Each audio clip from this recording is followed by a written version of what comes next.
திருமலை பெருமாளை காக்கும் சிவன், பஞ்ச பாண்டவர்கள் தங்கிய இடம், சுனை நீர் சுரக்கும் அற்புதம், பாண்டவ தீர்த்தம்.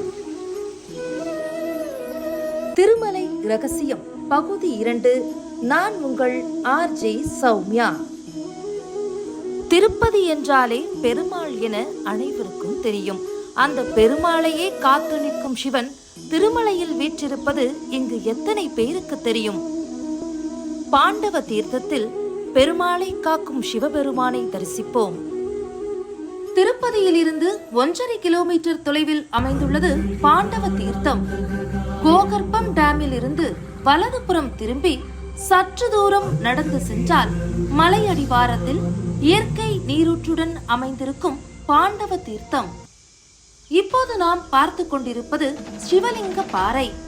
இந்த பாறை முன்னொரு காலத்தில் திருப்பதி கோவிலின் பிரகாரத்தை இரவு நேரத்தில் பாதுகாப்புக்காக சுற்றி வருமாம். கோவிலின் சாவியை இந்த சிவலிங்க பாறையில் 3 முறை வைத்து கோவில் திறக்க அனுமதி கேட்பார்களாம். சிவன் உத்தரவு வழங்கிய பின்னர்தான் நடை திறப்பதும் நடை சாத்துவதும் நடந்துள்ளது.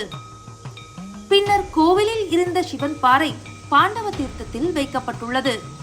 இந்த பாறையின் ஒரு பகுதியை வெட்டி திருப்பதி கோவிலில் கொடிமரத்திற்கு கீழ் உள்ள பலிப்பிடக்கல் செய்யப்பட்டுள்ளது. மிக சக்தி வாய்ந்த இந்த சிவலிங்க பாறையை தொட்டு வணங்கினால் மோட்சம் நிச்சயம் என்று சொல்லப்படுகிறது. தற்போது நாம் பார்த்து கொண்டிருப்பது பஞ்ச பாண்டவர்கள் தங்கிய இடம். மகாபாரதத்தில் பாண்டவர்கள் வனவாசத்தின் போது இந்த இடத்திற்கு வந்து தங்கியதாகவும் இந்த தீர்த்தத்தில் குளித்து சிவனையும் பெருமாளையும் வழிபட்டதாகவும் நம்பப்படுகிறது.